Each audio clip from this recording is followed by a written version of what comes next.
الحمد لله وحده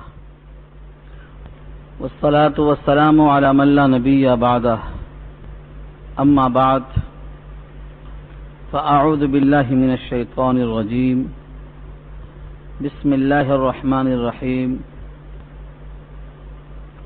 الف لام را كتاب أحكمت آياته ثم فصلت من لدن حكيم خبير ألا تعبدوا إلا الله إنني لكم منه نذير وبشير إلى آخر الآية. صدق الله العلي العظيم وصدق رسوله النبي الكريم ونحن على ذلك من الشاهدين والشاكرين. اللهم ألهمنا رشدنا وأعذنا من شرور أنفسنا. اللهم وفقنا لما تحب وترضى من القول والفعل والنية. رب اشرح لي صدري ويسر لي أمري واحلل عقدة من لساني يفقهوا قولي. آمین یا رب العالمین. محترم حضرات، معزز سامعین، ملی بھائیوں، بزرگوں اور دوستوں، میری ماؤں اور بہنوں، پیارے بچوں، سورہ یونس گزشتہ ہفتے میں مکمل ہو گئی تھی اور آج سے سورہ ہود کا آغاز ہو رہا ہے. سورہ ہود ان صورتوں میں سے ہے جن میں اللہ تعالی کی طرف سے مختلف قوموں پر مختلف عذاب کی شکلیں بتائی ہیں، جس میں آخرت کا تذکرہ اس انداز سے کیا گیا ہے کہ آقا نے فرمایا ہے مجھے سورہ ہود نے بوڑھا کر دیا. آپ کے ریش مبارک میں کچھ سفید بال نظر آئے. سیدنا ابو بکر صدیق رضی اللہ تعالیٰ عنہ نے پوچھا، اے اللہ کے رسول، آپ بوڑھے ہو گئے، بال سفید ہونے لگے. 19 بال تھے، 19 بال لکھا ہے شمائل ترمذی نے، چاہے وہ سر کے بال ہوں یا داڑھی کے، کل ملا کے سفید بالوں کی تعداد 19. یہ بالوں کو دیکھ کر صدیق یار نے پوچھا، جو غار یار تھے جن کو حق تھا پوچھنے کا کہ آپ پر بڑھاپا آ رہا ہے، آپ نے فرمایا کیا کہوں، سورہ ہود جب سے آئی ہے اس کے غم میں بوڑھا ہو گیا ہوں. شیبتنی ہود فرمایا، سورہ ہود نے مجھے بوڑھا کر دیا. اب سوچو کیسی صورت ہے یہ. سورہ ہود میں ایک آیت آنے والی ہے، فاستقم کما امرتا، جیسا حکم دیا گیا ہے ویسا سیدھے ہو جاؤ، ویسا ہی چلتے رہو، ذرہ برابر دائیں بائیں نہیں مڑنا ہے. یہ جملہ ہے جس نے نبی صلی اللہ علیہ وسلم کو بڑھاپے کی طرف موڑ دیا ہے، یہ آقا نے فرمایا ہے. دوسری روایت مسند امام احمد کی ہے، حاکم کی ہے، فرمایا کہ سورہ ہود ان چند صورتوں میں سے ہے جس میں اللہ تعالیٰ نے خاص طور سے آخرت کے منظر کو پیش کیا ہے، جیسے سورہ ہود ہے، سورہ مرسلات ہے، سورہ واقعہ ہے، سورہ نبا ہے، سورہ تکویر ہے. ان 5 صورتوں کے نام بتائیں. کتنا اچھا ہوتا کہ آپ ان صورتوں پر غور کر لیتے. چلو اب سے ہی صحیح، اب تک موقع نہیں ملا تھا تو اب صحیح. جب آپ ان آیتوں پر غور کریں گے تو آپ کو محسوس ہوگا کہ آخرت کا انہماک اور آخرت کی طرف توجہ اللہ نے کس کس طرح سے مبذول فرمایا. تو سورہ ہود ان صورتوں میں سے ہے جس کی فکر میں نبی صلی اللہ علیہ وسلم کے چہرے کے بال سفید ہونے لگے تھے. اور آقا کے الفاظ یاد رکھ لو، شیبتنی ہود، سورہ ہود نے مجھے بوڑھا کر دیا. کس قوم پر کیسا عذاب آیا ان میں سے کچھ کے نام بتائے گئے ہیں. یہ سورت چونکہ مکی ہے اور میں نے پہلے ہی عرض کیا تھا کہ مکی صورتوں میں عقائد پر زوردار بحث ہوتی ہے. توحید، رسالت، آخرت، ان تینوں پر بہترین کلام کیا ہے اور مختلف دلائل سے اس کو ثابت کیا گیا ہے. 123 آیتوں پر مشتمل ہے اور کل 10 رکوع ہیں. ان میں پہلا جو لفظ ہے الف لام را، یہ حروف مقطعات میں سے جو صورتوں کے شروع میں تحدی اور چیلنج کے واسطے لایا جاتا ہے، جس کے بارے میں ہر مفسر یہی کہتا ہے اللہ عالم، اس کے بارے میں صحیح مراد اللہ ہی کو معلوم ہے.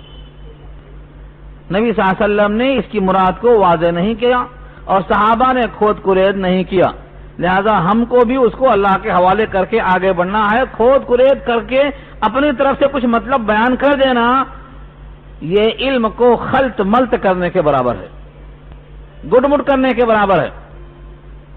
جس پر قرآن نازل ہوا ان کی طرف سے جب وضاحت نہیں آئی، جو پہلے معلم ہیں، بعثت معلما جن کا ارشاد ہے میں بنا کر معلم بھیجا گیا ہوں، تو معلم کامل نے جب اس کی وضاحت نہیں کی تو کسی کو کیا حق پہنچتا ہے منمانی کرنے کا. لہذا کسی بھی مقام پر اگر حروف مقطعات کے بارے میں کوئی چیز ملتی ہے تو وہ من گھڑت ہے، نبی کی طرف سے منقول نہیں آ رہی ہے. کسی بھی مفسر نے کوئی تفسیر نہیں بیان کی. اس کے بعد کتاب احکمت آیاتہ ثم فصلت من لدن حکیم خبیر. کتاب سے اشارہ ہے اس کتاب کی طرف. ھذا کتاب یعنی یہ کتاب ایسی کتاب ہے احکمت آیاتہ جس کی آیتیں محکم ہیں. احکمت آیاتہ کو دو طرح سے آپ سمجھیں. جن آیتوں کو اللہ نے محکم کہا ہے اس کا مطلب یہ ہے کہ اس کی تفسیر سمجھنا بہت آسان ہے بمقابلہ ان آیتوں کے جن کو متشابہ کہا ہے. تو آیتیں اگر متشابہ ہیں تو ان کا معنی سمجھ میں نہیں آتا، اس کے بالمقابل جو محکم ہیں ان کا مضمون سمجھ میں آسانی سے آ جاتا ہے.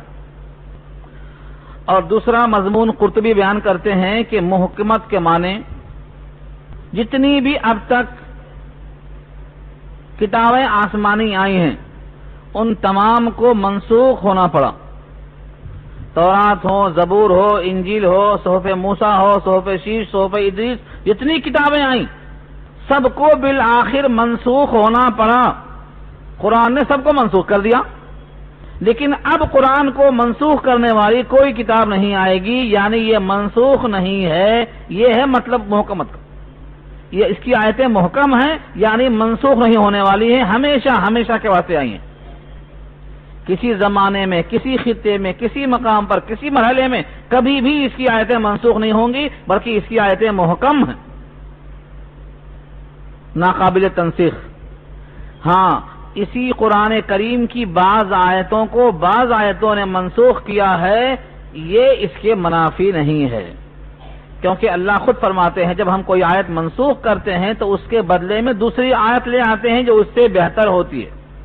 ما ننسخ من آیت او ننسیها نأتی بخیر منها او مثلها، اس سے اچھی ہم لے کے آتے ہیں یا ویسی ہی لے کے آتے ہیں. تو یہ تبدیلی ہے اپنے جیو کے اندر، اپنے پروگرام کے اندر، یہ محکم ہونے کے خلاف نہیں ہے. ثم فصلت، پھر فصلت کے معنی جدا جدا الگ الگ بیان کی گئی. فصلت تفصیل نہیں ہے یہ، بلکہ فصلت کے معنی جدا جدا. عبادات کی آیتیں، عقائد کی آیتیں، اخلاق کی آیتیں، معاملات کی آیتیں، ساری آیتوں کو الگ الگ الگ بیان کیا اللہ نے. جیسے بڑی کتابوں میں فصل در فصل مضمون ہوتا ہے، ایسے اس کتاب میں اللہ نے فصلت کہا یعنی فصل در فصل جدا جدا. اس میں عقیدے کا بیان ہے، اس میں اخلاق کا بیان ہے، اس میں معاملات کا بیان ہے، اس میں طہارت کا بیان ہے، الگ الگ بیان کیا اللہ نے. تو فصلت کے معنی الگ الگ بیان کرنا. دوسرے معنی ہے فصلت کے تفصیل سے بیان کرنا. تو یہ ساری آیتیں قرآن کریم کی محکم ہیں، دلائل سے آراستہ ہیں اور تفصیل کے ساتھ اپنے اپنے جگہ پر معین ہیں. کس کی طرف سے؟ من لدن حکیم خبیر. لدن کے معنی پاس، حکیم اور خبیر دونوں اللہ کی صفتیں ہیں. اس ذات کی طرف سے جو حکیم بھی ہیں اور خبیر بھی ہیں. حکیم سے مراد کیا لیا یہاں؟ قرآن کریم کی جتنی بھی آیتیں ہیں سب حکمت سے پر ہیں. حکیم کی طرف سے ہونے کا فائدہ یہ ہے کہ اس کی ہر آیت میں حکمت ہے. کوئی کہے کہ ہمارے لیے یہ قانون سخت ہے، نہیں کہہ سکتا. یا کہے فلاں زمانے میں یہ کلام پاک قابل عمل تھا اب قابل عمل نہیں ہے، نہیں کہہ سکتا. 1400 سال گزر چکے، 1429 سال گزر چکے، جیسے اس وقت قابل عمل تھا ویسے آج بھی قابل عمل ہے، ویسے قیامت تک قابل عمل رہے گا۔ یہ ہے حکیم کی طرف سے آنے کا فائدہ۔ دنیا کے لوگ قانون بناتے ہیں تو ان کے دماغ میں، ان کی آنکھوں کے سامنے ایک دیوار ہوتی ہے، وہیں تک دیکھ سکتے ہیں وہ 100 سال، 200 سال، 500 سال، اس کے بعد وہ قانون توڑنے کے لائق بن جاتا ہے، ان کی وہ تھیوری چینج ہو جاتی ہے۔ لیکن یہ قرآن اس حکیم کی طرف سے ہے جس کی وجہ سے اس کلام پاک میں اتنی حکمت ہے کہ کبھی بھی تبدیلی کی نوبت نہیں آئے گی، کبھی بھی ناقابل عمل نہیں ہوگا، کثرت استعمال سے پرانا نہیں ہوگا۔ یہ حکیم کی طرف سے آنے کا فائدہ ہے۔ حکیم کا حکم اور حکیم کا قانون حکمت سے خالی نہیں ہوتا۔ اور خبیر کہا، باخبر ہے۔ کوئی یہ کہے کہ بھائی اس قانون میں تو ہمارا لحاظ نہیں کیا گیا، جیسے آج کل بہت سے لوگ کہتے ہیں اسلام میں عورتوں کا خیال نہیں کیا گیا، یہ خبیر کی طرف سے ہے جو باخبر ہے کہ عورت کے لیے کیا مناسب ہے، مرد کے واسطے کیا مناسب ہے، بچے کے واسطے کیا مناسب ہے، غریب کے واسطے کیا مناسب ہے، لڑکی جب بیٹی ہو تو کیا مناسب ہے، لڑکی جب بیوی ہو تو کیا مناسب ہے، لڑکی جب ماں ہو تو کیا مناسب ہے، لڑکی دادی ہو تو کیا مناسب ہے۔ اللہ نے ہر ایک کے لیے قانون رکھا ہے، یہ باخبر ہونے کی دلیل ہے۔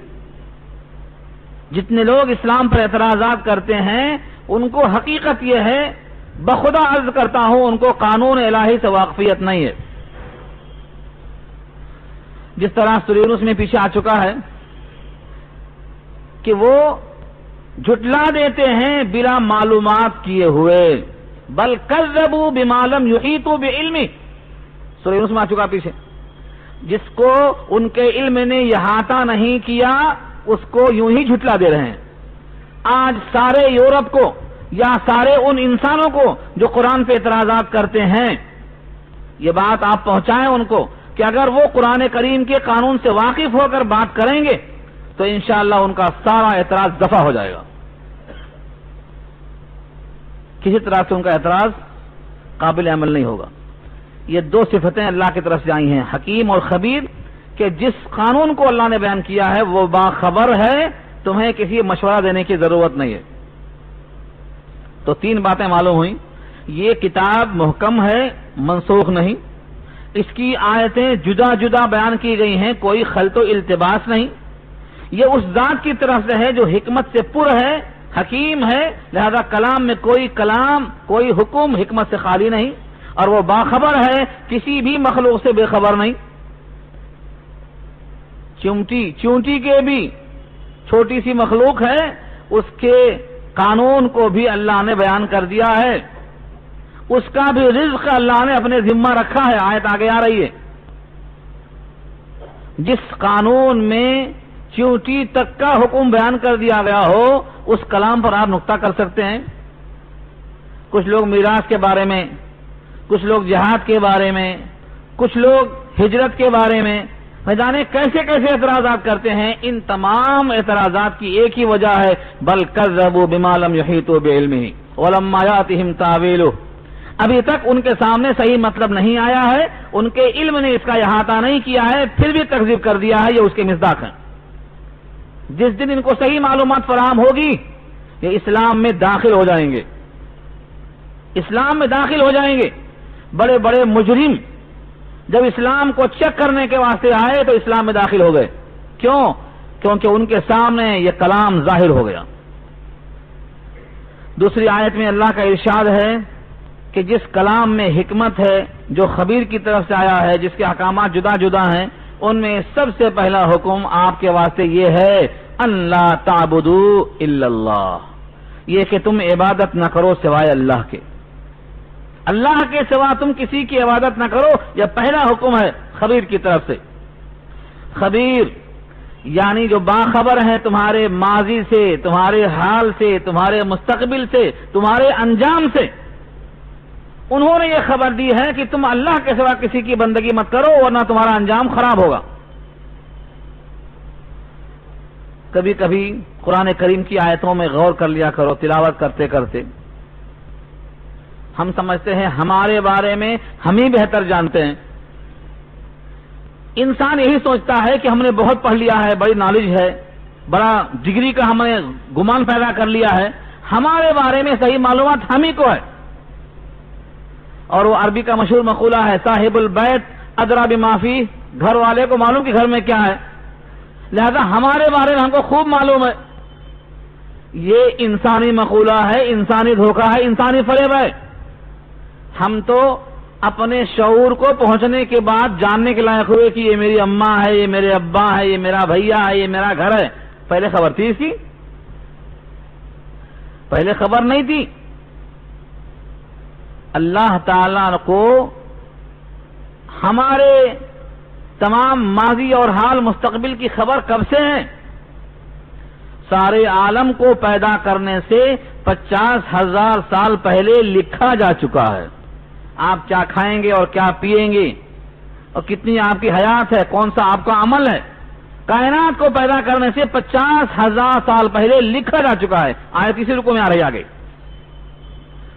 اور تنہا مخاطب کیا ہے اللہ نے ہر بندے کو، جب تم زمین کے ذروں میں تھے، ابھی وہ غذا نہیں بنا تھا ذرہ.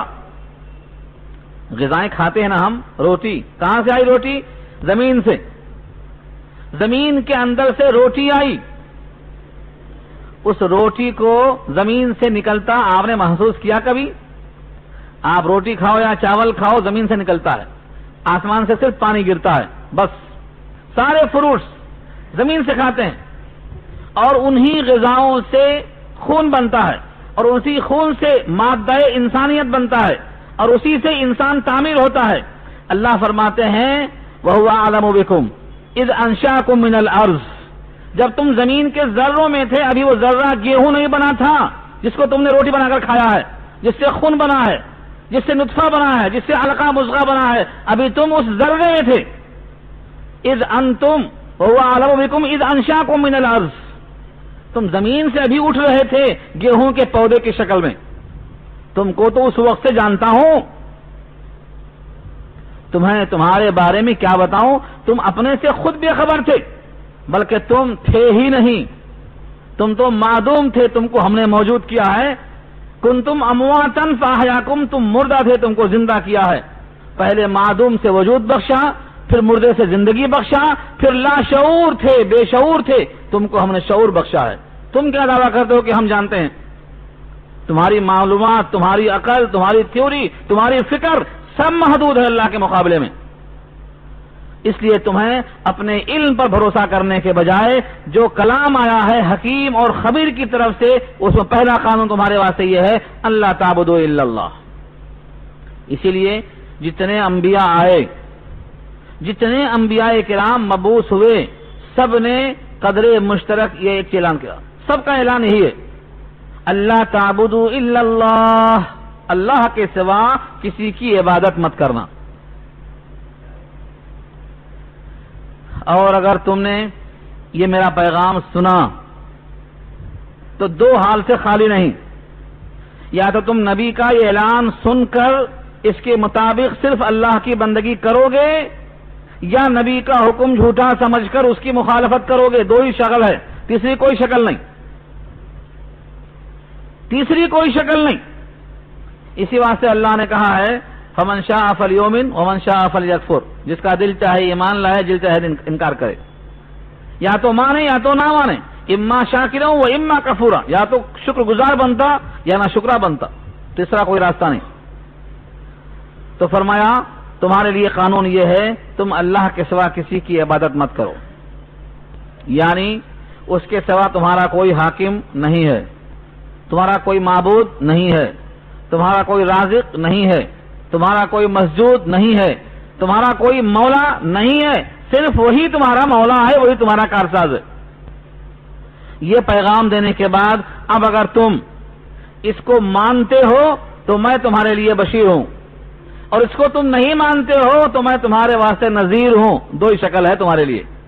آگے فرمایا اننی لکم منہ نذیر و بشیر، نذیر اور بشیر دونوں نبی کی صفت ہے. نذیر فعیل کے وزن پر مبالغہ ہے، بشیر بھی مبالغہ ہے فعیل کے وزن پر. یعنی مبالغے کے ساتھ تم کو ڈراتا ہوں اگر تم نے انکار کیا ایک اللہ کی بندگی سے، اور اگر اس کو مان لیا تو میں تمہارے واسطے بشیر ہوں، بشارت دینے کو حاضر ہوں کہ تمہارے واسطے جنت ہے، تمہارے واسطے اللہ کی رضا ہے۔ دو صفتیں آئیں، اننی بے شک میں، لکم تمہارے لیے، منہ اس کی طرف سے، یہ منہ میں اشارہ کس کی طرف ہے؟ من اللہ، جس کا یہ حکم ہے کہ اللہ کے سوا کسی کی بندگی نہ کرو، میں اسی کی طرف سے تمہارے حق میں کیا ہوں؟ نذیر اور بشیر، دو صفتیں لے کر آیا ہوں۔ تم نے اگر مان لیا تو بشیر، نہیں مانا تو نذیر۔ دیکھو یہاں نذیر پہلے ہے، بشیر بعد میں ہے۔ کیوں؟ جب نبی صلی اللہ علیہ وسلم نے اعلان کیا تھا قولوا لا الہ الا اللہ، لوگوں لا الہ الا اللہ کہہ لو کامیاب ہو جاؤ گے، تو آپ تنہا تھے، کوئی آپ کے ساتھ نہیں تھا۔ تو پہلے جب کوئی آپ کی بات نہیں ماننے والا تھا تو پوری امت کے حق میں آپ کیا ہوئے؟ نذیر ہوئے، اور جیسے جیسے لوگ مانتے گئے ان کے حق میں آپ بشیر ہوئے۔ سب سے پہلے ابو بکر صدیق رضی اللہ تعالیٰ عنہ مردوں میں اسلام میں آئے، ان کے واسطے آپ کیا ہوئے؟ بشیر۔ خدیجہ آئیں، ان کے واسطے بشیر۔ حضرت علی بچوں میں آئے، ان کے واسطے بشیر۔ ام ایمن باندیوں میں آئی، ان کے واسطے بشیر۔ اور حارثہ غلامی میں سب سے پہلے آپ کے قریب آئے، اسلام میں داخل ہوئے، ان کے واسطے بشیر۔ تو جیسے جیسے لوگ قریب ہوتے گئے ان کے حق میں آپ کی صفت بشیر ظاہر ہوئی۔ اب تک اگر نہیں مانا تھا تو اس پر توبہ کرو اور استغفار کرو۔ اگلی آیت میں توبہ اور استغفار دو باتیں کہی گئی ہیں۔ وَأَنِ اسْتَغْفِرُوا رَبَّكُمْ ثُمَّ تُوبُوا إِلَيْهِ، اور یہ بھی حکم ہے تمہارے لیے اللہ کی طرف سے کہ تم اپنے رب سے گناہ بخشواؤ۔ استغفروا ربکم، اپنے رب سے اپنے گناہوں کی بخشش چاہو۔ استغفار اس کا مادہ ہے غفرہ، غین فیر، غفرہ کے معنی بخشش، اور اس میں الف سین تے شامل ہوا، یہ باب استفعال سے ہے، چاہنا، طلب کرنا۔ تو استغفرہ کے معنی بخشش کو چاہنا۔ کس سے؟ ربکم، رب سے۔ کیوں؟ بخشش کرنے کا اختیار صرف تمہارے رب کو ہے اور کسی کو نہیں ہے۔ جیسے عیسائیوں کا عقیدہ ہے، پوپ کے پاس گئے، اپنے گناہ کا اعتراف کر لیا اور پوپ نے دعا کر دیا، گناہ معاف ہو گئے۔ بلکہ پوپ دعا نہیں کرتا، کہا تھا جاؤ میں نے معاف کر دیا۔ یہاں قرآن نے کہا کسی انسان کو گناہ معاف کرنے کا حق نہیں ہے، اور یہی آپ نماز میں بھی کہتے ہیں۔ نماز میں کیا اعلان کرتے ہیں آپ؟ اللہم انی ظلمت نفسی ظلما کثیرا، آگے ولا یغفر الذنوب الا انت، اور نہیں گناہوں کی مغفرت کر سکتا ہے کوئی سوائے آپ کے۔ یہ اقرار کرتی ہیں اس میں آپ، یہ الا انت کیا ہے؟ آپ کے سوا میرے گناہوں کی مغفرت اور کوئی نہیں کر سکتا۔ یہ کلمہ حضور صلی اللہ علیہ وسلم نے بھی نماز میں پڑھا، سارے صحابہ نے پڑھا، سارے اولیاء نے پڑھا، سارے علماء نے پڑھا۔ اس کے بغیر نماز ناقص ہوگی۔ اگر دعائے معصورہ آپ نہیں پڑھیں گے تو نماز ہو جائے گی مگر ناقص ہوگی، مکروہ ہوگی، سنت کی خلاف ورزی کی وجہ سے۔ تو نماز میں آپ کا یہ اعلان بتاتا ہے کہ گناہوں کی بخشش کرنا صرف اللہ کے قبضے قدرت میں ہے۔ اس لیے کہا وَأَنِ اسْتَغْفِرُوا رَبَّكُمْ، اور استغفار کرو یعنی اپنے گناہ کو بخشواؤ، ربکم تمہارے پروردگار سے، ثم پھر توبوا الیہ، اسی کی طرف رجوع ہو جاؤ، اسی کی طرف متوجہ ہو جاؤ۔ یہاں سے دو باتوں میں، ایک استغفار اور ایک توبہ۔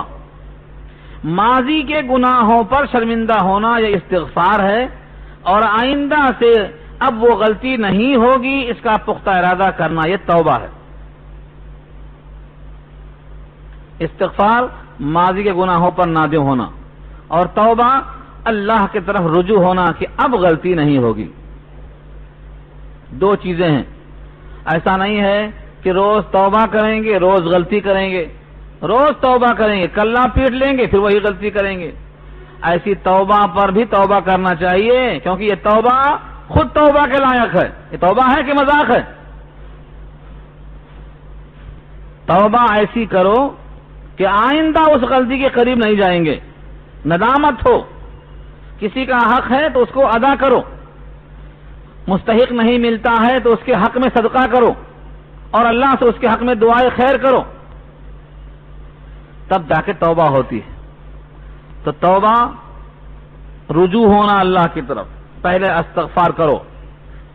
چنانچہ نبی صلی اللہ علیہ وسلم پر جب سورہ نصر نازل ہوئی، اذا جاء نصر اللہ والفتح، اس پوری صورت میں آخر میں اللہ نے حکم دیا ہے فسبح بحمد ربک واستغفرہ، یہ وہی لفظ ہے. تو نبی صلی اللہ علیہ وسلم اللہ سے استغفار کثرت سے کرتے تھے. کتنا؟ دن میں 100 بار کرتے تھے استغفار. جب معصوم نبی دن میں 100 بار استغفار کرتے ہیں تو ہمیں کتنی دفعہ کرنا چاہیے؟ بولو، دل میں ہاتھ رکھ کے بولو کتنا کرنا چاہیے؟ سبحان اللہ و بحمدہ استغفر اللہ، سبحان اللہ و بحمدہ استغفر اللہ. اللہ سے کثرت سے کرتے رہتے تھے. تو استغفار کرنے سے کیا ہوگا؟ گناہ دھل جائیں گے. ثم توبوا الیہ، پھر رجوع کرتے اللہ کی طرف، یعنی متوجہ رہتے تھے تاکہ وہ آئندہ غلطی نہ ہونے پائے. جو بندہ استغفار کرے گا اور توبہ یعنی رجوع کرے گا، اس کے لیے اللہ نے کئی وعدے کیے ہیں. کئی وعدے، یہاں ایک وعدہ پہلے سن لیجئے، یمتعکم متاعا حسنا. اس استغفار اور توبہ کے نتیجے میں اللہ تمہیں سامان ایسا عطا فرمائیں گے جس کو بہترین سامان کہا جاتا ہے. یمتعکم، متع یمتعو کے معنی تم کو فائدہ اٹھانے کا موقع دیں گے. کیسا؟ متاعن حسنا، بہترین سامان. متاعن حسنا کی تعریف کیا ہے مفسرین نے، جتنا اللہ نے دیا ہے اس پر کوئی ملال نہیں بلکہ اسی پر خوش رہنا، یہ متاع حسن ہے. بعض لوگوں کو کتنا مل جائے تو اتنی ہرس ہوتی ہے کہ وہ بے انتہا اضطراب میں ہوتے ہیں، کیسے لاؤں، کہاں سے لاؤں، کس کو ڈباؤں، کس کو ذبح کروں، اسی دھن میں پڑے رہتے ہیں. وہ متاع حسن سے مراد جو اللہ نے دیا ہے اس پر قانع ہو، اس پر شاکر ہو اور اپنے سے کمتر والے کو دیکھ کر خوش ہو کہ اللہ نے مجھے اتنا دے دیا. یہ متاع حسن ہے. اور بعض لوگوں نے کہا اپنے نصیبے پر اور اپنے مقدر پر اور اللہ کی تقسیم اور اللہ کے فیصلے پر خوش ہے، یہ متاع حسن ہے. یہ ایمان کی علامتوں میں سے ایک علامت ہے کہ جب موقع خوشحالی کا آئے تو شکر کرے، مصیبت آئے تو صبر کرے، اور جو فیصلہ اللہ کا ہو اس پر راضی ہے. نرضى بالقضاء، خوش رہے اس کے اوپر. یہ متاع حسن ہے. چنانچہ اگر تھوڑا سا کمی کوتاہی ہو کسی موقع پر تو یہ سمجھنا چاہیے کہ ہمارے لیے یہی بہتر ہے جس کا فیصلہ اللہ نے کیا ہے. ایک بار نبی صلی اللہ علیہ وسلم کو بھوک کا احساس ہوا. اسی وقت ابو بکر صدیق رضی اللہ تعالیٰ عنہ کو بھوک کی شدت نے بےتاب کیا. وہ گھر سے باہر نکل کے سیدھا آپ کے پاس تشریف لائے اور اپنی بھوک کا اظہار کیا. آپ نے کہا مجھ کو بھی بھوک کا احساس ہو رہا ہے. تشریف لے کے گئے، ایوب انصاری کے مکان کے پاس پہنچے. انہوں نے تاڑ لیا، کہا بکری ذبح کرنے اور تیار کرنے میں تھوڑا ٹائم لگے گا، تب تک انگور کے خوشے توڑ لائے. کہا جب تک یہ ذرا دیکھو، یہ خوشے لانے تک میں ذبح بکری کے لیتا ہوں. آپ نے کہا دیکھو دودھ والی بکری کا خیال کرنا، اس کو ذبح نہ کرنا. تھوڑی دیر میں گوشت آیا بھون کے. آپ نے روٹی کا ٹکڑا لیا، اس پر بوٹی رکھا، کہا یہ فاطمہ کو دے آؤ، کئی دن سے نہیں کھانا کھایا اس نے بھی. جب کھانا کھا چکے اور پانی پی چکے تو فرمایا کہ دیکھو قیامت میں ان نعمتوں کا سوال ہوگا. اس کے بعد آیت پڑھا سورہ تکاثر، ثم لتسألن یومئذ عن النعیم. یہ چھاؤں کا، یہ ٹھنڈے پانی کا، یہ بھنے ہوئے گوشت کا، یہ روٹی کے ٹکڑے کا، یہ انگور کے خوشے کا، لَتُسْأَلُنَّ، تم سوال کیے جاؤ گے، یومئذ عن النعیم، یہ جو نعمتیں ہیں سوال کیے جاؤ گے۔ ایک صحابی نے کہا یہ تو نعمتیں اتنی مشقت، اتنی پریشانی، اتنی آزمائش کے بعد آئی ہیں، فرمایا قسم ہے جس درخت کی چھاؤں میں بیٹھے ہو یہ سایہ بھی اللہ کی نعمت ہے، اس کا بھی سوال ہوگا۔ تو اللہ تعالی مومن کے لیے یہ جو احساس دیتے ہیں کہ پانی تو سب پیتے ہیں، لیکن جب مومن پیتا ہے تو الحمدللہ کہتا ہے، حق ادا ہو جاتا، اور جب کافر پیتا ہے تو اسے اس کا احساس نہیں ہوتا ہے کہ میرا کوئی مالک ہے، پیتا ہے غفلت میں، کھاتا ہے غفلت میں، سوتا ہے غفلت میں، اس لیے کل انعام ہے، وہ چوپائے کی طرح ہے، اسے کوئی احساس نہیں۔ جب مومن ان نعمتوں کا استعمال کرتا ہے تو اللہ کی نعمت کا احساس کرتا ہے، تو شکر ساتھ ساتھ ادا کرتا ہے۔ دوسری آیت میں اللہ کا ارشاد ہے، جو شخص مومن ہو اور وہ عمل صالح کرے، چاہے وہ مرد ہو چاہے وہ عورت، ہم اس کی حیات کو پاکیزہ حیات کر دیں گے۔ من عمل صالحا منکم من ذکر او انثى وهو مؤمن فلنحيينه حیاتا طیبہ۔ یہ آیت لوگوں کو نظر کیوں نہیں آتی قرآن کریم میں؟ قرآن کریم میں یہ آیت نظر کیوں نہیں آتی؟ ہم سمجھتے ہیں کہ اگر ایمان پر، عمل صالح پر قائم رہیں گے تو ہم قوم کے ساتھ شانہ بشانہ چلنے کے لائق نہیں رہیں گے، لہذا ہم کو جھوٹ بولنا پڑے گا، ہم کو فریب کرنا پڑے گا۔ یہ دماغ سے نکالو، جو مومن ہوگا اور عمل صالح پر قائم ہوگا اللہ کا یہ وعدہ ضرور پورا ہوگا کہ اس کی حیات قابل رشک بنا دیں گے۔ کیسے بنے گی قابل رشک؟ صحابہ کرام کی باتوں میں غور کرو۔ سب سے بڑا غنی کون؟ یہ سوال کیا جائے آپ سے تو آپ کیا کہیں گے؟ سب سے بڑا غنی کون؟ تو آپ کیا کہیں گے؟ اللہ تو غنی ہے ہی، دنیا سب فقیر ہے، لیکن انسانوں میں، ان فقیروں میں سب سے بڑا غنی کون ہے؟ جو کسی کے مال کی طرف توجہ ہی نہ کرے وہ غنی ہے۔ یعنی تم کسی کے مال کی طرف حریصانہ نگاہ مت ڈالو، تم اغنى الناس بن جاؤ گے، سب سے بڑے غنی تم ہو۔ تمہاری نگاہ چیل کوے کی طرح کسی کے مال پر نہ پڑے تو تم غنی بن گئے۔ غنی بننے کے لیے غنائے نفس کافی ہے، مال کی کثرت کافی نہیں ہے۔ کتنے لوگ ہیں جن کے پاس مال کی بڑی کثرت ہے پھر بھی سود لینے کو تیار ہیں، پھر بھی رشوت لے رہے ہیں، مال غصب کر رہے ہیں، زمینیں ہڑپ کر رہے ہیں۔ کیوں؟ کیونکہ اصل غنا غنائے نفس ہے، ہمیں کسی کا مال نہیں چاہیے، یہ ہے غنا۔ تو یہ ہے متاع حسن، متاعن حسنہ، یہ ہے کہ جو بھی اللہ کا دیا ہوا ہے اس میں خوش ہے، قانع ہے، کوئی شکوہ نہیں ہے، دل میں کوئی اضطراب نہیں ہے، دل میں کوئی تفکر نہیں ہے۔ اس طرح جو حیات گزرتی ہے مومن کی، یہ متاعن حسنہ کا مصداق ہے۔ یہاں اللہ نے یہی فرمایا، سورہ نوح پارہ 29 میں فرمایا کہ جب کوئی توبہ استغفار کرتا ہے تو ہم متاع حسن اور زندگی کا سرمایہ کیسا دیتے ہیں؟ سورہ نوح پارہ 29 کیا فرمایا؟ تم، حضرت نوح نے کہا تھا اپنی قوم سے، تم توبہ کر لو، ثم توبوا الیہ یرسل السماء علیکم مدرارا، تم پر پانی کی بوچھار ہو جائے گی، اتنا پانی برسائیں گے کہ پیداوار بڑھ جائے گی۔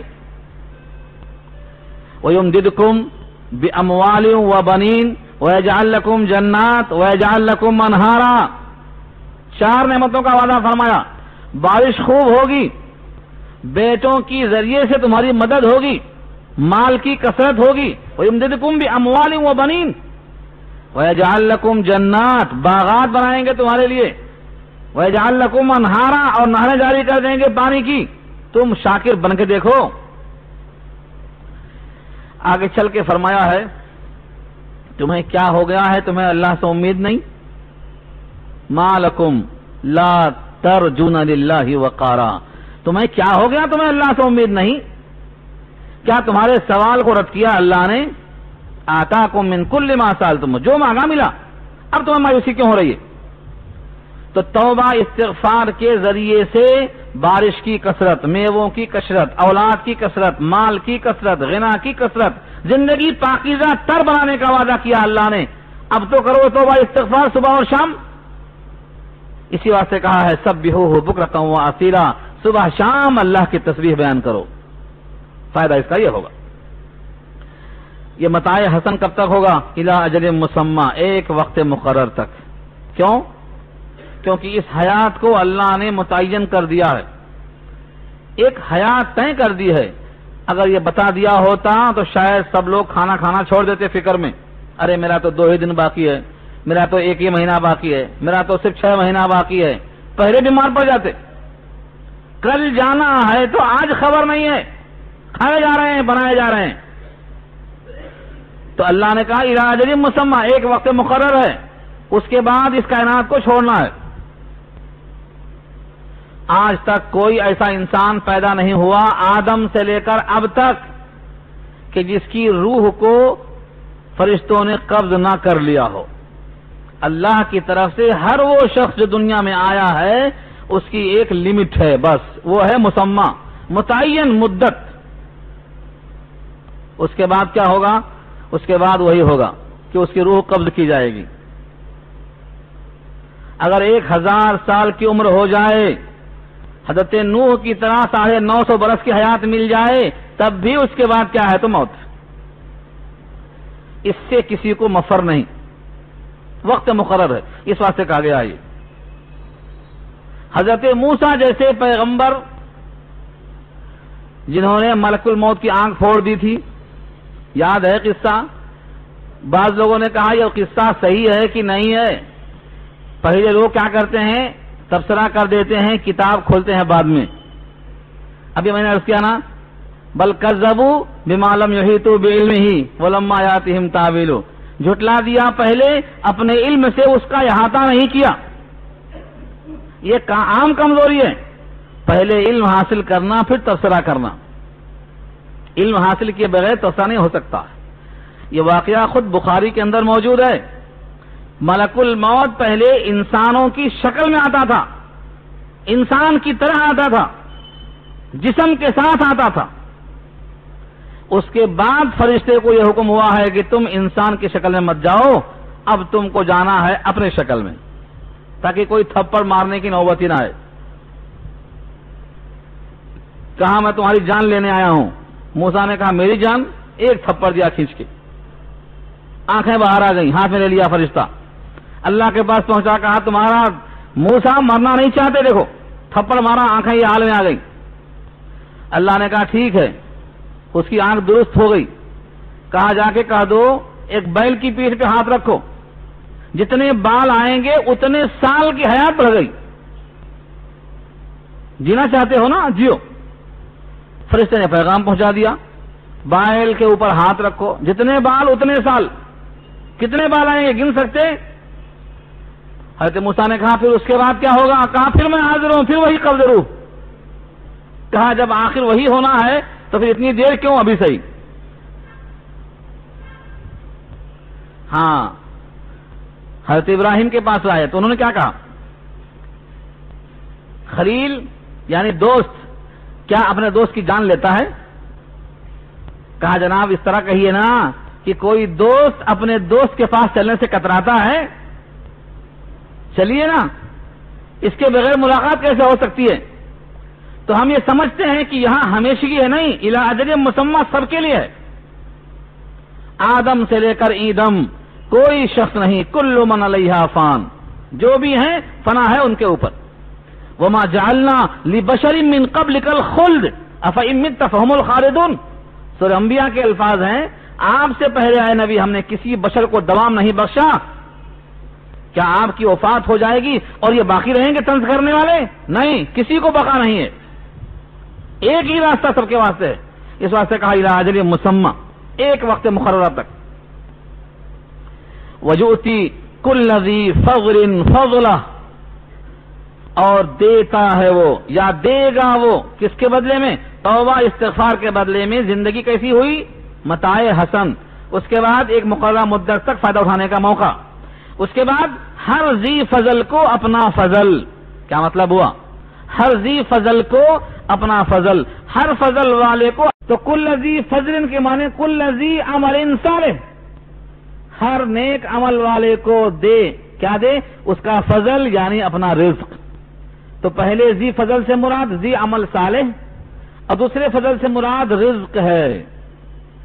جب بندہ توبہ کرتا ہے تو اللہ تعالی ہر نیک عمل کرنے والے کو اپنا فضل یعنی رزق عطا فرماتے ہیں. فضل سے مراد عمل صالح کیسے ہے؟ کیونکہ عمل صالح ذریعہ ہے اللہ کے فضل کو حاصل کرنے کا، اور یہ اسی بندے کو توفیق ہوتی ہے جس پر اللہ کا فضل ہوتا ہے. اللہ کا فضل نہ ہو تو عمل صالح کی توفیق نہیں ہوتی ہے. قرآن کریم کا سننا یہ بہترین عمل ہے، قرآن کریم کا پڑھنا بہترین عبادت ہے. یہ عمل صالح کیا آپ کو بغیر توفیق الہی کے ملا ہے؟ یہاں آپ کا آنا، یہاں پر جانا، یہ سب اللہ کی توفیق، اللہ کا فضل ہے. ورنہ آج تو سنڈے ہے، پوری قوم گلچھرے اڑا رہی ہے. جس کو بٹھا دیتے ہیں رب کریم اپنی کتاب کھول کر، توفیق ہوتی ہے ان کی، سب کو یہ توفیق نہیں ملتی ہے. تو یہ ذی فضل سے مراد عمل صالح والے کو اللہ اپنا فضل یعنی اپنا رزق دیتے ہیں. وَإِن تَوَلَّوْا، اور اگر تم نے پیٹھ پلٹا لیا، یعنی توبہ نہیں کیا، گناہ ہوا ہے، جمع ہوا اسٹاک میں، اور آج بھی توبوا الیہ یعنی رجوع کرنے کے بجائے بغاوت، آج بھی غفلت، تو پھر کیا ہوگا؟ فرمایا وَإِن تَوَلَّوْا، اگر تم نے پیٹھ پلٹا لیا، فَإِنِّي أَخَافُ عَلَيْكُمْ، تو بے شک میں ڈرتا ہوں تمہارے اوپر. کس بات سے؟ عذاب یوم کبیر، ایک بڑے دن کے عذاب سے. بڑا دن کون سا ہے؟ قیامت کا دن. بڑے دن کے عذاب سے ڈرتا ہوں. وہ بڑا دن کیسے ہے؟ قرآن کریم نے قیامت کے دن کو بڑا دن کہا ہے کئی وجہ سے. ایک وجہ یہ بھی ہے کہ دنیا کے 1000 سال کے برابر وہاں کا ایک دن ہوگا. اب بتاؤ بڑا ہوا کہ نہیں ہوا؟ کان مقدارہ 1000 سنۃ مما تعدون، سورہ سجدہ کی آیت ہے 21واں پارہ. دنیا کا 1000 سال آخرت کے ایک دن کے برابر. بڑا دن ہوا. دوسری آیت سورہ معارج پارہ 29 کی ہے، کان مقدارہ 50,000 سنۃ، 50,000 سال کا ایک دن ہوگا.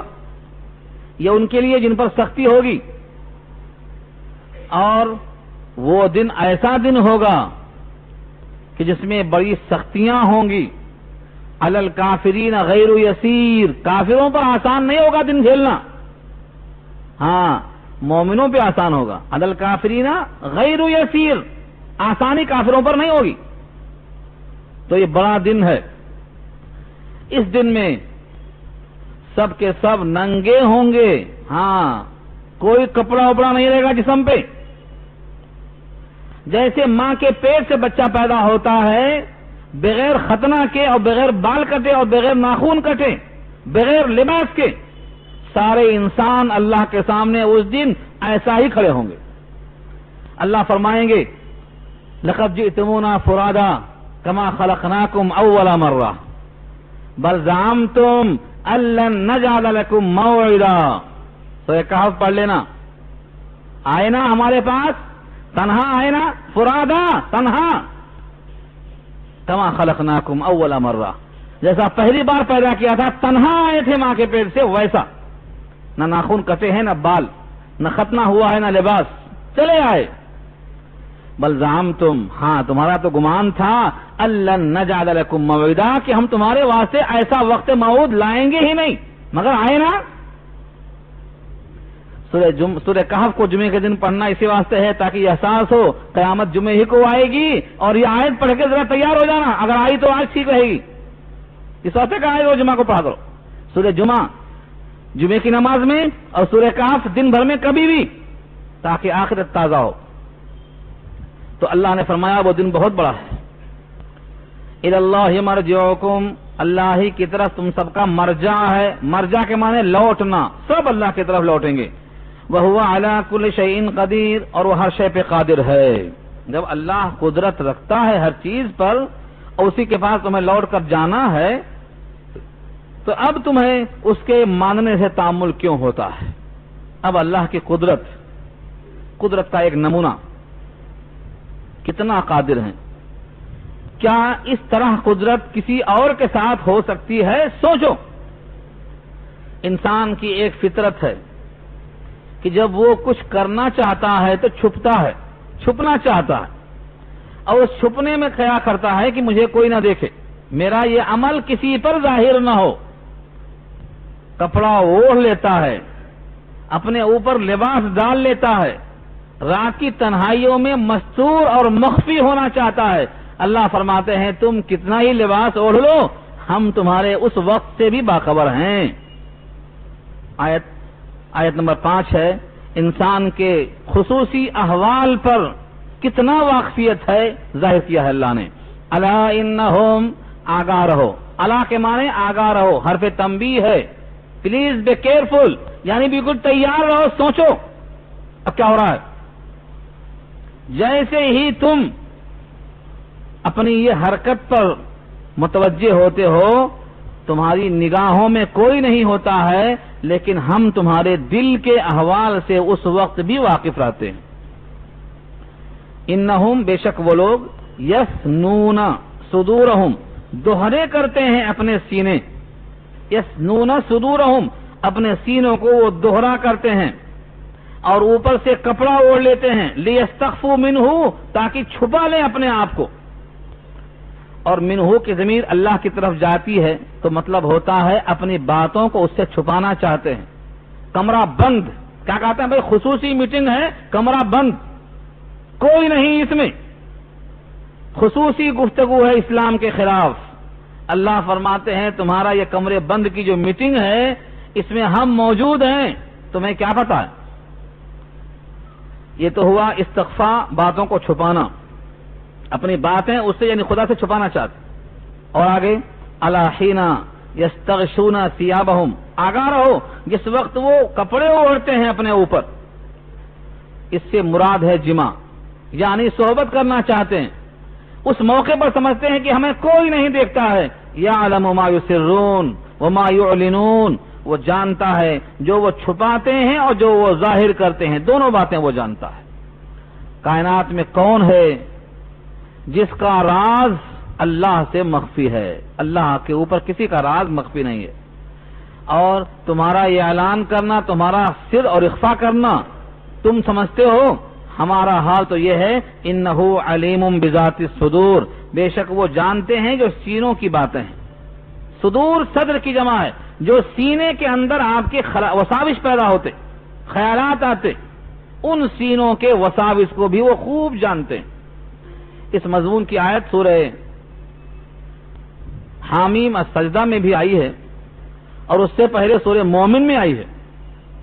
وہاں اللہ نے فرمایا یعلم خائنۃ الاعین وما تخفی الصدور، آنکھوں کی چوریاں بھی وہ جانتے ہیں، کنکیوں سے جھانک کر دیکھنا، چور آنکھوں سے، یعلم خائنۃ الاعین، جو آنکھیں خیانت کر کے دیکھتی ہیں، ایسا دیکھتی ہیں کہ کوئی انہیں نہ دیکھے، ان کو بھی جانتے ہیں۔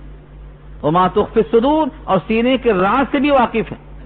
بھلا ایسے اللہ سے تم اپنا چھپانا ممکن سمجھتے ہو؟ یہ کیسے ہو سکتا ہے؟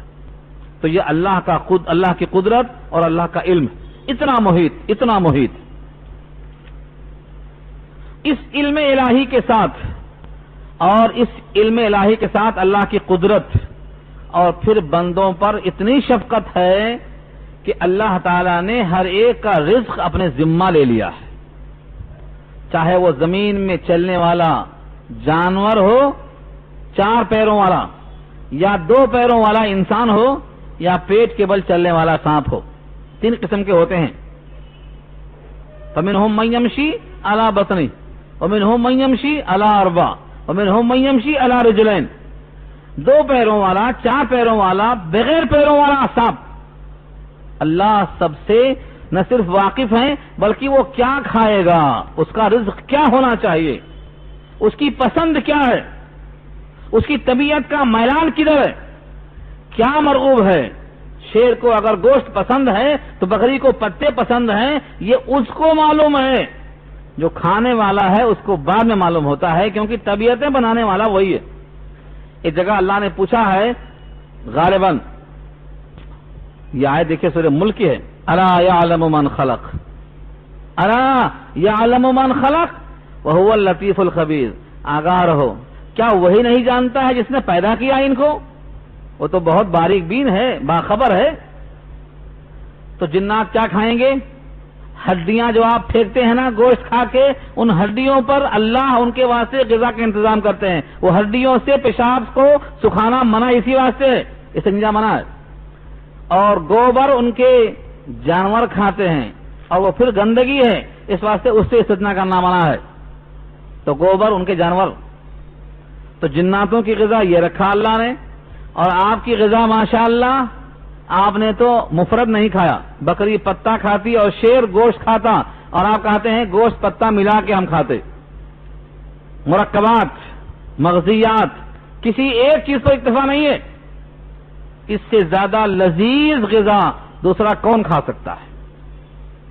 اور اللہ نے خود کہا ہے سورہ اعراف میں، یحل لهم الطیبات ویحرم علیہم الخبائث، میں نے ایسا نبی بھیجا ہے کہ وہ نبی تم پر خبیث چیزوں کو حرام کرتا ہے، اور جو پاکیزہ حلال اور طیب ہیں تمہارے واسطے حلال کرتا ہے۔ امام شافعی فرماتے ہیں طیبات سے مراد جس میں زیادہ لذت ہو، چنانچہ جن چیزوں کو اللہ نے حرام کیا ہے بخدا کہتا ہوں اس میں لذت نہیں ہوتی، اس میں لذت نہیں ہوتی۔ اللہ نے مردہ حرام کہا، مردے میں لذت ہے؟ نہیں ہے، بدبو ہے، گندگی ہے۔ اللہ نے خون کو حرام کہا، حرام میں لذت نہیں ہے، مگر بگڑی ہوئی طبیعت ہے، بگڑا ہوا مزاج ہے، اسی خرابی کی عادت لگی ہوئی ہے۔ جو منکوحہ کے ساتھ لذت ہو سکتی ہے وہ غیر منکوحہ سے نہیں ہو سکتی ہے، مگر فطرت کی خرابی ہے۔ جب انسان کا خمیر اور انسان کا ضمیر مرجا ہو چکا ہوتا ہے تو لذتیں کہاں ڈھونڈتا ہے؟ جہاں لذتیں نہیں ہوتی۔ لذتیں ختم ہو گئیں غالب، لذتوں کا عذاب باقی ہے، اس میں لذت نہیں آتی۔ لذت کہاں ہے؟ حلال چیزوں میں، پاکیزہ چیزوں میں۔ تو اللہ تعالیٰ نے ایسا نبی بھیجا ہے اس امت کے لیے، تمام حلال چیزیں جو لذتوں سے بھری ہیں ان کو اللہ نے حلال کرایا۔ اگر کبھی کوئی موقع ایسا آیا حرام ہونے کے لائق ہو گئی چیز تو اللہ نے فوراً اسے صحیح سمت میں موڑ دیا۔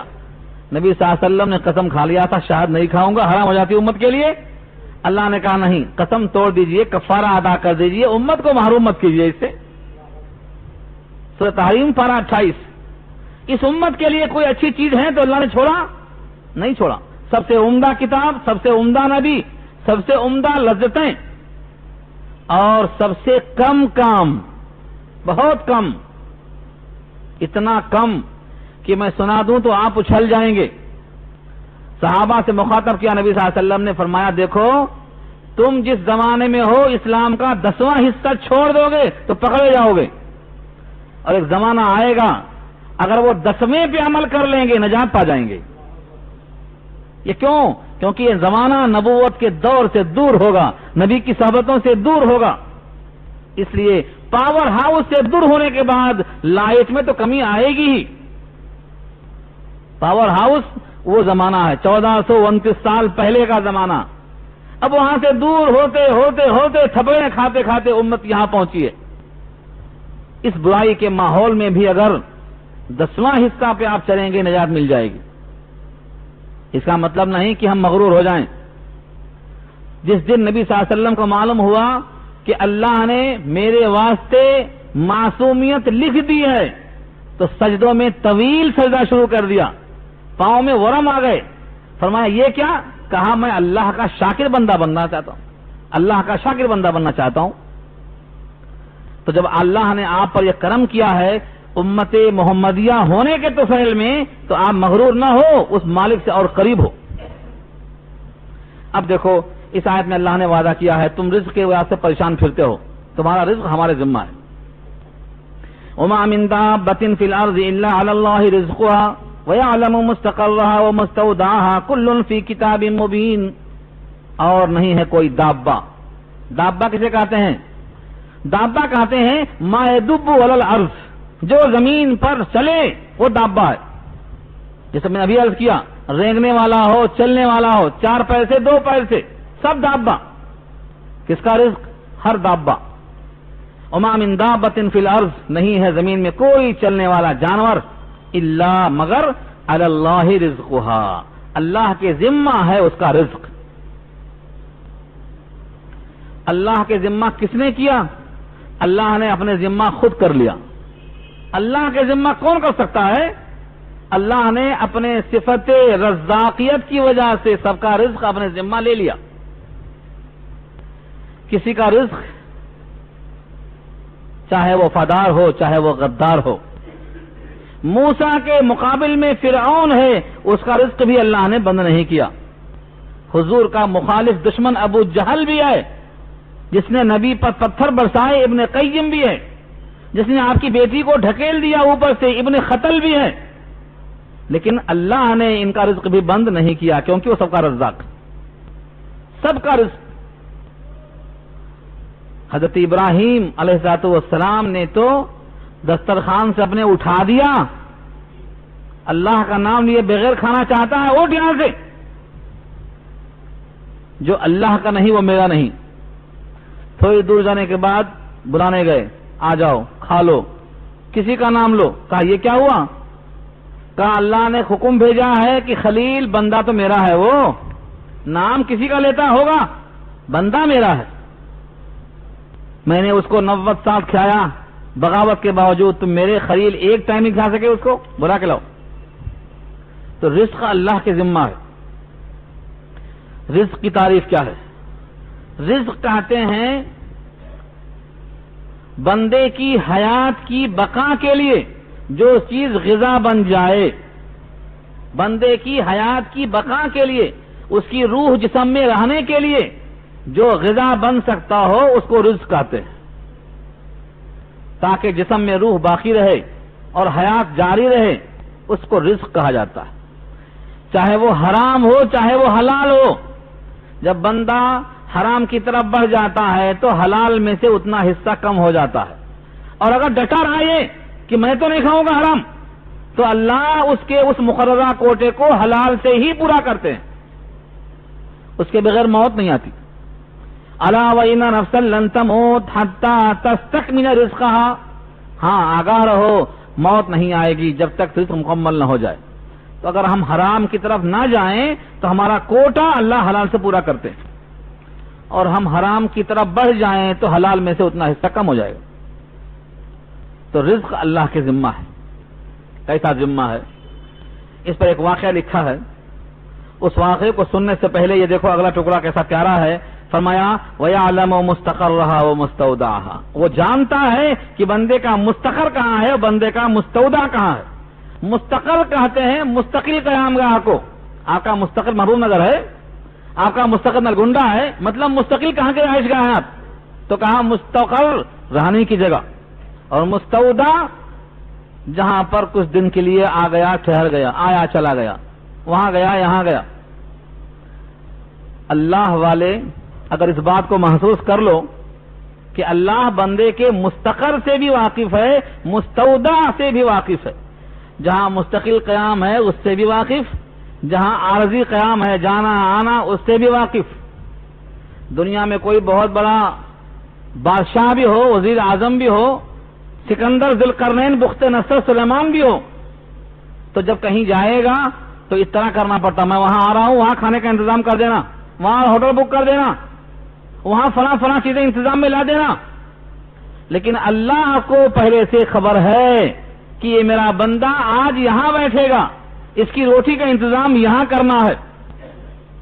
دنیا میں کہیں بھی ہو، سمندر کی تہوں میں ہو، تمہارا رزق وہاں تم کو پہنچے گا. تو یہ ہے مستقر جو عارضی نہیں، مستقل قیام گاہ. اور مستودع یہ رائے قرطبی کی ہے. یہاں پر ایک واقعہ نقل کیا ہے، اس واقعے کی سند مفتی شفیع صاحب نے بیان تو نہیں کیا ہے، لیکن یہ لکھا ہے کہ اصحاب اس واقعے کو تفصیل سے بیان کرتے ہیں، اور ایک آیت اس کی طرف اشارہ کرتی ہے. زمین اور آسمان میں اگر تمہاری کوئی نیکی ہے، ساتوں زمین میں ساتوں آسمان میں پتھر کی چٹان میں تو وہ اللہ کے علم میں ہے۔ اب اس کے بعد ساتوں آسمان میں اور پتھر کی چٹان میں تمہاری ایک نیکی ہے تو اللہ کے علم میں ہے، یاتی بھی اللہ، اس کو اللہ لا کے حاضر کریں گے۔ اس آیت کو سامنے رکھو، پھر یہ واقعہ سنو تو آپ کو احساس ہوگا کہ اللہ کی قدرت کیسی ہے۔ حضرت موسیٰ کو احساس ہوا کہ صفرا کو میں لقودق صحرا میں چھوڑ کے جا رہا ہوں مصر میں فرعون کی طرف، کھلائے گا کون، پلائے گا کون، کون دیکھ بھال کرے گا؟ دل میں خالی خیال آیا۔ اللہ نے کہا ایک پتھر پہ اشارہ کرتے ہوئے اپنی وہی لاٹھی مارو۔ لاٹھی مارتے ہی پتھر کی چٹان پھٹ گئی، اس میں سے ایک اور پتھر نکلا۔ کہا اس پر بھی مارو، اس کو مارتے ہیں پھر ایک پتھر نکلا۔ تیسری مرتبہ کہتے ہیں پھر اس کو مارو، پھر وہ پتھر ٹوٹتا ہے، تیسرا پتھر بھی ٹوٹتا ہے اور اس کے اندر سے ایک کیڑا نکلتا ہے، اس کیڑے کے منہ میں ہرا پتا نظر آتا ہے اور کچھ نہیں پیغام ملتا ہے۔ واضح ہو گیا کہ پتھروں کے 3 پرت، اس میں بھی ہرا پتا اللہ دینے پر قادر ہے۔ تم اللہ کی قدرت پر کیا سوچتے ہو؟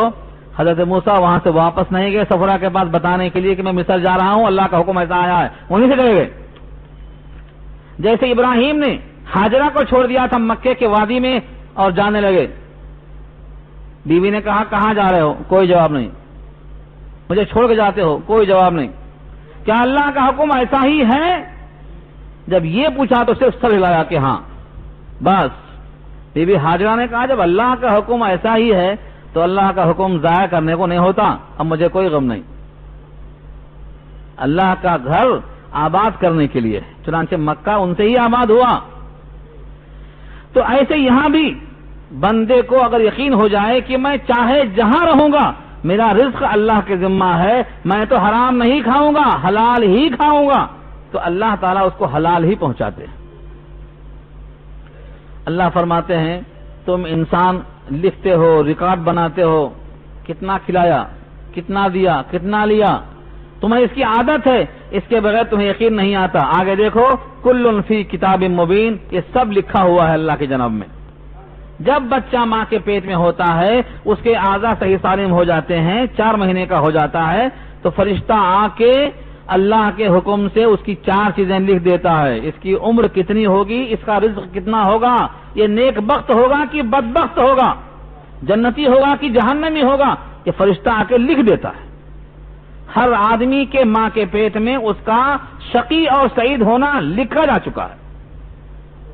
اس لیے جانتے تو نہیں ہو کہ کیا لکھا ہے، لیکن یاد رکھو ہر آدمی کو توفیق اسی عمل کی ہوتی ہے جو اس کے واسطے لکھا گیا ہے۔ اس لیے آقا نے فرمایا یہ عملو کل میسر لما خلق لہ، کرتے جاؤ، توفیق اسی کی ہوگی جو تمہارے واسطے لکھا گیا ہے۔ اس کے بعد آگے فرمایا وَهُوَ الَّذِي خَلَقَ السَّمَاوَاتِ وَالْأَرْضَ فِي 6 أَيَّامٍ،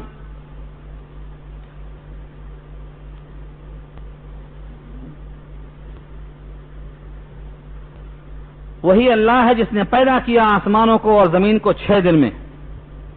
اس پیدائش کی تفصیل سورہ حامیم السجدہ میں آ چکی ہے کہ 2 دن میں زمین، 2 دن میں زمین کی چیزیں، 2 دن میں آسمان، یہ ہے 6 دن۔ فی 6 ایام، 6 دن میں اللہ نے بنایا، جبکہ زمین و آسمان کو اللہ چاہیں تو کن کہہ دیں وہ ہو جاتا، لیکن سکھانے کے لیے کہ دنیا بتدریج بنائی گئی ہے۔ تم بھی دنیا میں کوئی کام بتدریج کرو، چھو منتر سے کچھ نہیں ہونے والا ہے، بتدریج اسباب کو اختیار کرتے ہوئے کام کرو۔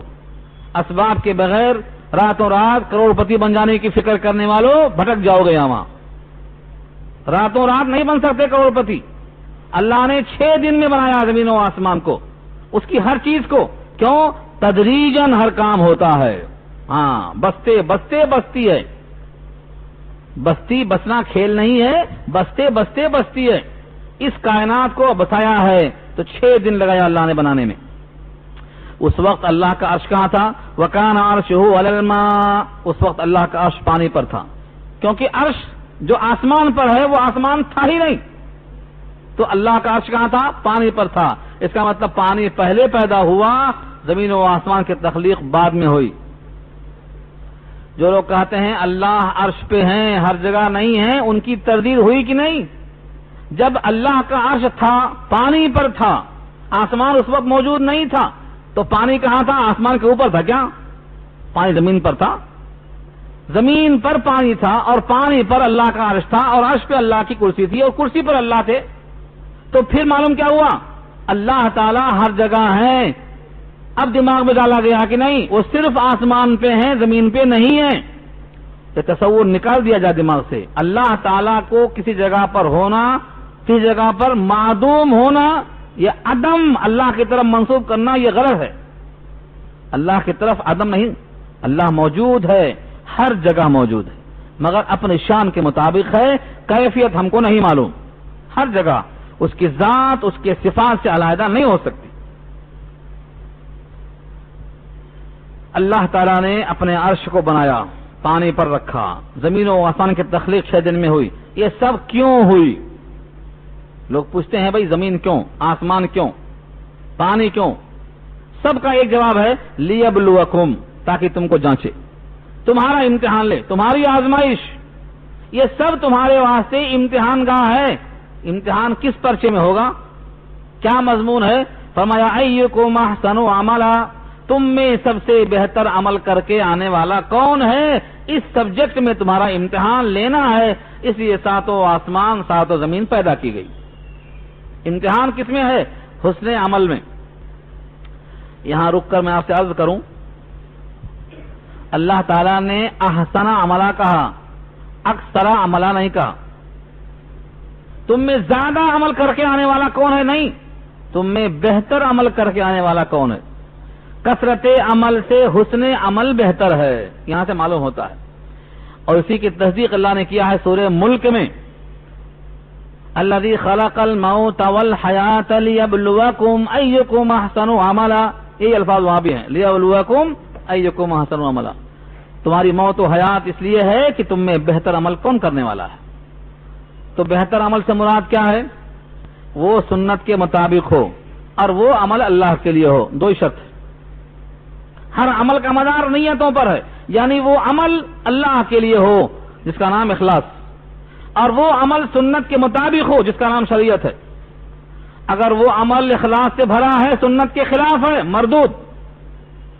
اور اگر وہ سنت کے مطابق ہے اللہ کے واسطے نہیں ہے تو بھی مردود. اخلاص یعنی نیت صحیح، سنت یعنی عمل صحیح، یہ 2 شرطیں رکھا اللہ نے. اسی کا نام ہے احسن عملہ. ہم نماز پڑھیں، مغرب میں 3 رکعت بجائے 6 رکعت پڑھیں، ہوتی؟ مغرب میں ہم بجائے 3 کے 6 رکعت پڑھ رہے ہیں. کثرت عمل ہے، یہ حسن عمل نہیں ہے. کیوں؟ ہمارے نبی نے 3 ہی رکعت پڑھا ہے، ہم کو 3 ہی پڑھنا ہے. مغرب دن ڈوبنے کے بعد پڑھنا ہے، ہم ڈوبتے ہوئے ٹائم پہ پڑھ رہے ہیں، تو ہوتی وہ؟ کیوں نہیں ہوتی؟ کس لیے نہیں ہوتی؟ شریعت کے خلاف ہے. تو اس سے ہمیں یہ بات معلوم ہوئی کہ حسن عمل کہتے ہیں جو اللہ کے لیے ہو اور نبی کے طریقے پر ہو. اگر کوئی عمل نبی کے طریقے پر نہیں ہے تو وہ مردود ہے، چاہے کوئی سکھائے. جو عمل نبی کے طریقے پر نہ ہو وہ مردود ہے. علامہ سعدی نے اسی کو کہا ہے خلاف پیغمبر کسے رہ گزید، کہ ہرگز بمنزل نہ خواہد رسید. پیغمبر کے خلاف چلنے والا کبھی بھی منزل پر نہیں پہنچے گا. خلاف پیغمبر کسے رہ گزید کہ ہرگز بمنزل نہ خواہد رسید. جو بھی چلے گا چلتا رہے گا مگر منزل پر نہیں پہنچے گا. نبی کے خلاف چلنے والا منزل پر نہیں پہنچ سکے گا. یہ ہے ایکم احسن عملا. 2 آیتیں اور برداشت کر لیں آپ، وقت ہو چکا ہے، میں پوری کر دیتا ہوں. رکو. فرمایا وَلَئِن قُلْتَ إِنَّكُمْ مَبْعُوثُونَ مِن بَعْدِ الْمَوْتِ، اور اگر آپ کہیں کہ بے شک تم اٹھائے جانے والے ہو موت کے بعد، لَيَقُولُنَّ، تو کہیں گے ضرور الَّذِينَ كَفَرُوا، وہ لوگ جنہوں نے کفر کیا، کیا کہیں گے؟ إِنْ هَذَا إِلَّا سِحْرٌ مُبِينٌ، نہیں ہے یہ مگر کھلا ہوا جادو. ہر نبی کو لوگوں نے جادوگر کہا اور نبی کے پیغام کو جادو کہا. کیوں؟ جادو باطل ہوتا ہے لہذا یہ بھی باطل. جادو اثر کرتا ہے یہ بھی اثر کرتا ہے. جس کو سنا دیا قرآن اسی کا ہو کے رہ گیا. تو اس لیے زود اثر ہونے میں اور باطل ہونے میں وہ نبی صلی اللہ علیہ وسلم کے کلام کو جادو کہا کرتے تھے اور نبی صلی اللہ علیہ وسلم کو جادوگر کہا کرتے تھے. تو جادو کہہ کر باطل کہنا مراد ہے. اور ایک ان کا خاص ذائقہ یہ تھا، عذاب ہم مستحق ہیں عذاب کے، تو آیا کیوں نہیں؟ اگر ہم عذاب کے مستحق ہیں شرک کرنے سے، بغاوت کرنے سے، تو اب تک عذاب آیا کیوں نہیں؟ اللہ فرماتے ہیں وَلَئِنْ أَخَّرْنَا عَنْهُمُ الْعَذَابَ، اور اگر ہم ان سے عذاب کو مؤخر کر دیں إِلَىٰ أُمَّةٍ مَعْدُودَةٍ، یعنی ایک وقت مقررہ تک. امت معدودہ کی مراد کیا ہے؟ وقت معدودہ، یعنی جو معین وقت ہے اس وقت تک کے لیے عذاب کو ہم مؤخر کر دیتے ہیں. لَيَقُولُنَّ، تو یہ کہہ پڑھتے ہیں مَا يَحْبِسُهُ، اس عذاب کو کس نے روکا؟ جب ہم عذاب کے مستحق ہیں تو عذاب آیا کیوں نہیں؟ الا، یاد رکھ لو، یوم یاتیہم، جس دن وہ عذاب آئے گا نا، لیس مصروفا عنہم، اس سے بچنے کا کوئی راستہ نہیں ہوگا. لیس مصروفا عنہم، صرفا یصرفو کے معنی پھیرنا، اس عذاب سے نہیں ہے پھیرنے والا کوئی. وحاق بہم، اور گھیر لے گا ان کو ما کانوا بہ یستہزئون، جس کا وہ مذاق اڑایا کرتے تھے. جس عذاب کا مذاق اڑاتے تھے وہی عذاب انہیں گھیر لے گا. کشتی نوح جب بن رہی تھی تو کشتی بننے کا مذاق ہو رہا تھا، کہاں ہے پانی، کہاں ہے طوفان، وہی پانی عذاب بن گیا. تو اللہ تعالیٰ اس پر قادر ہیں کہ جس کا جو مذاق اڑائے وہی اس کو عذاب بن کر گھیر لے. اس لیے ان توحیدی دلائل کو سن کر بندے کو اللہ کی طرف متوجہ ہونا چاہیے، کیونکہ اللہ بندوں سے بہت پیار کرتے ہیں اور وہ بہت قادر ہیں اور ان کی قدرت سے کوئی چیز بعید نہیں ہے. اس لیے ہمیشہ اللہ سے خیر کی طلب کرتے رہنا چاہیے.